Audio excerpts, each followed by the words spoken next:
और इस कलयुग की बिचली पीढ़ी में परमपिता परमेश्वर कबीर साहिब सतगुरु रामपाल जी का शतलोक से सशरीर चलकर गति करके इस पृथ्वी पर प्रकट होने का एक ही मकसद होता है कि इन आत्माओं को मैं एडी से चोटी तक आध्यात्मिक ज्ञान के रंग में रंग दूं और इन आत्माओं को अपने गुरु के अलावा, सत भक्ति के अलावा कुछ भी दिखाई ना दे। ये संसार की तमाम बकवादों से पीछे हट जाएं और एकमात्र चिंता इनको केवल अपने आत्म कल्याण की लग जाए। तो भाई और बहनों, जिस मकसद को आधार बनाकर परमेश्वर धरती पर प्रकट होते हैं गुरु रूप में, सतगुरु रूप में, संत रूप में, वो वर्तमान कलयुग की बिचली पीढ़ी में स्पष्ट दिखाई दे रहा है। क्योंकि परमेश्वर जी ने तो कोई कमी छोड़ी नहीं किसी भी प्रकार की। सन 1993 से गुरुदेव भगवान ज्ञान प्रचार कर रहे हैं, जन जन तक ये आध्यात्मिक ज्ञान पहुंचा रहे हैं, भक्ति के रंग में आत्माओं को रंग रहे हैं और वर्तमान समय में भी परमात्मा उसी प्रकार से संघर्ष कर रहे हैं। हिसार जेल में बैठकर भी परमपिता परमेश्वर दिन रात एक कर रहे हैं आप और हमारे तक संदेशे पहुंचाने में। तो आप और हमारी भी कुछ जिम्मेदारी बनती है। हमने भी गुरुदेव भगवान की इस लीला में संघर्षशील जीवन से एक शिक्षा लेनी चाहिए कि निस्वार्थ भाव से परमात्मा के लिए गुरुदेव भगवान किस कदर संघर्षरत हैं। तो आप और हमने अपनी आत्मा के कल्याण के लिए किस कदर भक्ति मार्ग पर एक रस हो जाना चाहिए, एक मत हो जाना चाहिए। अपने गुरुदेव भगवान के वचनों के अलावा हमें दूसरी कोई वस्तु दिखाई नहीं देनी चाहिए। अरे बाकी काम तो उस परमेश्वर का है, उस परमात्मा का है। अगर कोई व्यक्ति रोजी रोटी की चिंता को लेकर अगर ये कहे कि भाई भक्ति इतनी नहीं हो पा रही है, भक्ति इतनी नहीं कर पा रहा हूं क्योंकि रोजी रोटी की चिंता है, बच्चों का पालन पोषण भी तो करना है, उनकी परवरिश भी तो करनी है, बहुत सारी जिम्मेदारियां हैं मेरे ऊपर। अगर कोई सतगुरु रामपाल जी का शिष्य भी है, इस आध्यात्मिक ज्ञान से परिचित भी है और उसके बावजूद भी यदि वो इस प्रकार की बहकी बातें करता है, अगर अभी भी उसको रोजी रोटी की ही चिंता सता रही है, तो उस आत्मा के हृदय में अभी यह तत्व ज्ञान समाया नहीं है।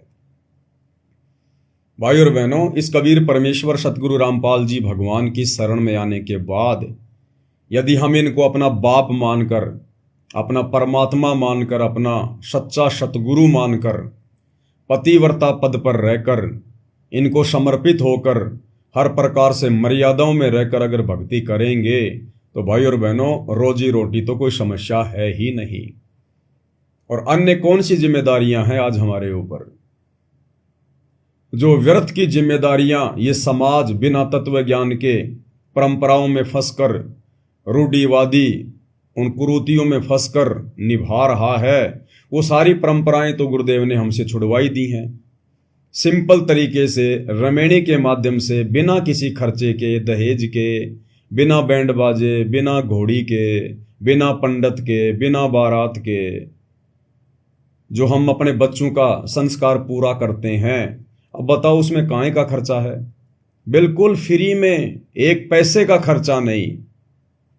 इसके अलावा ना हमने कोई भात भरना, ना कोई छूचक भरना, ना कोई पीलिया लेके जाना। दुनिया भर के जो त्योहार आते हैं, ना हमने वो त्योहार मनाने, ना हमने वो व्यर्थ का खर्चा करना।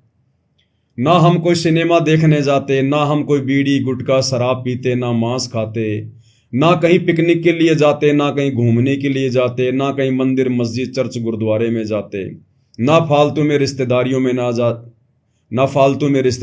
ना जाते, ना हम किसी प्रकार का फालतू का कोई लेन देन करते, ना हमारे विशेष कोई शौक हैं खाने के, पीने के, पहनने के, ना हम कोई आडंबर करते, ना हम बच्चों को विशेष ऊंची ऊंची स्कूलों में पढ़ाते, ना हमारा टारगेट अपने बच्चों को डॉक्टर इंजीनियर बनाना है। हमारा केवल एक ही मकसद है, किसी भी तरह से गुरुदेव को प्रसन्न करके, मर्यादित भक्ति करके मोक्ष प्राप्त कर जाएं। अब बताओ फिर भगत को कौन सी चिंता सताएगी, कौन सी जिम्मेदारियां हैं जिनको लेकर भगत भक्ति को महत्व कम और अपनी उन जिम्मेदारियों को ज्यादा महत्व दे रहा है। भक्ति के लिए समय कम और धन कमाने में समय ज्यादा गवा रहा है। और गुरुदेव ने तो स्पष्ट कर दिया कि यदि हम सच्ची नीयत से भक्ति करेंगे, मर्यादा में रह के, गुरु के बनकर, स्वामी भगत बनकर, तो केवल भगत को तो नाम की चिंता होनी चाहिए, अपनी मर्यादाओं की चिंता होनी चाहिए कि चिंता तो हरि नाम की और न चिंता दास, और जो कोई चिंता नाम बिना सोए काल की फांस। तो भाइयों और बहनों, ये बहाना वर्तमान में यदि कोई भगत बना रहा है कि जिम्मेदारियां बहुत हैं, बच्चों का पालन पोषण करना है, वो खर्चा है, ये खर्चा है, इसका मतलब वो भगत अभी गुरुदेव से और उनके तत्व ज्ञान से भली भांति परिचित नहीं है, और वो भक्ति से ज्यादा अभी भी सामाजिक परंपराओं को और अपनी व्यर्थ की जिम्मेदारियों को महत्व दे रहा है। ऐसे भगत भाई बहनों ने विचार करना चाहिए, जब हम माँ के गर्भ में थे उस समय हमारी परवरिश, हमारा पालन पोषण, हमारी जिम्मेदारियां कौन उठा रहा था, जो आज हम जिम्मेदारियां उठाने वाले ठेकेदार बन गए हैं। अगर हम सही भक्ति करेंगे, मर्यादा में रहेंगे, तो हमारी बाकी जिम्मेदारियां भी परमात्मा निभाएगा, हमारा सफर हल्का कर देगा। बताओ फिर चिंता किस बात की। तो भाइयों और बहनों, अब ये बहानेबाजियां इस भक्ति मार्ग पर और इस कलयुग की बिचली पीढ़ी में गुरुदेव के इतना ज्ञान देने के बाद, इतना समाधान करने के बाद बिल्कुल भी नहीं चलने वाली हैं। और फिर भी यदि कोई भगत अगर फिर भी कोई भगत इस तरह की बातों में फंसा हुआ है, इसका मतलब वो भगत अपने गुरुदेव के प्रति पूर्णतया समर्पित नहीं है। तो भाइयों और बहनों, अब हमने तन मन धन से, दिलो जान से, आत्मिक रूप से, हृदयात्मक रूप से अपने गुरुदेव भगवान को समर्पित होकर अपनी भक्ति को सफल करना है। ये जिम्मेदारियां जब तक हम जीवित हैं तब तक का बोझ है, तब तक की टेंशन है। कल को हमारा शरीर छूट जाएगा, हम सारी जिम्मेदारियों से मुक्त हो जाएंगे। हमारे यहां रहने से ना रहने से किसी को कोई फर्क नहीं पड़ने वाला। कल को जब हम मर जाएंगे, शरीर छूट जाएगा, भले युवा अवस्था में ही क्यों ना छूट जाए, उसके बाद भी आपका परिवार चलेगा, आपके बच्चे पढ़ेंगे, 2 टाइम की रोटी खाएंगे, रिश्तेदार भी खुशी से रहेंगे, सारे काम होंगे। ये सृष्टि परमपिता परमेश्वर, कबीर देव, सतगुरु रामपाल जी भगवान के वचन से, उनके हुक्म से संचालित है। ये सारी जिम्मेदारियां परमात्मा किसी भी इंसान के, उसके जो प्रारब्ध में परमात्मा जो लिख देता है, जो लेख लिख देता है, उस आधार से चलता है सब कुछ। उस भगत के रहने से, उसके मर जाने से ना ये सृष्टि रुकती है, ना सृष्टि के कार्य रुकते हैं, और ना किसी की जिम्मेदारियां रुकती हैं।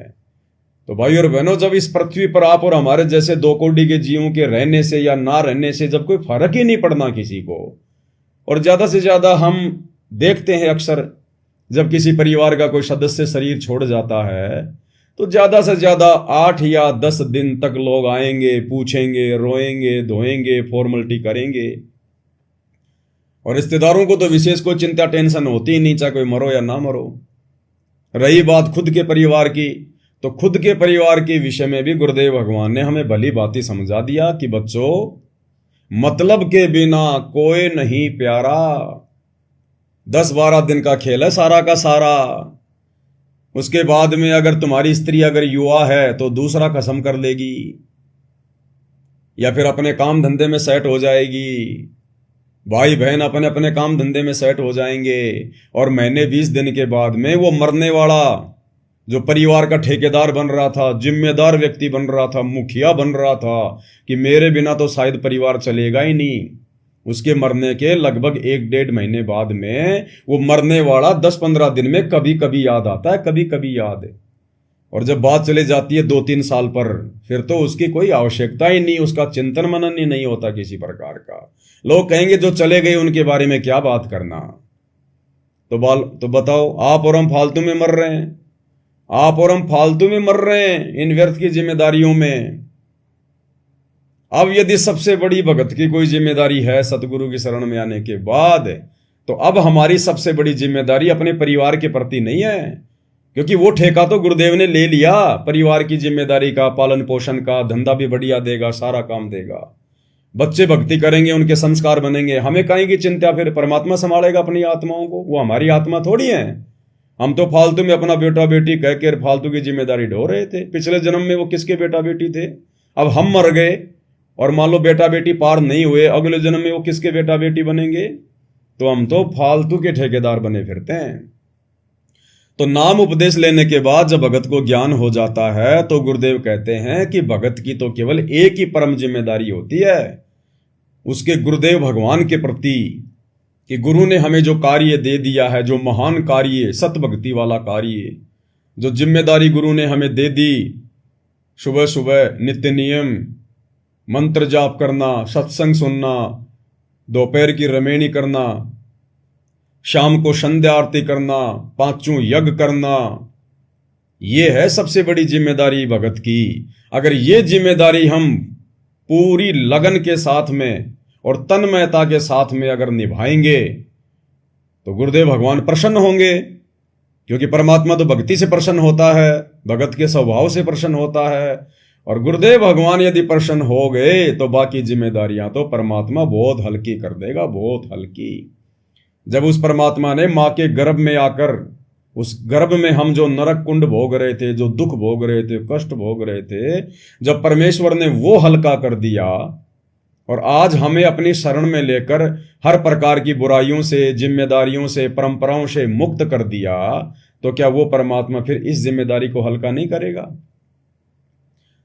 तो भाई और बहनों, सारी की सारी चिंता, सारी की सारी टेंशन हमने समर्थ के ऊपर छोड़ देनी चाहिए, सवा कर देनी चाहिए।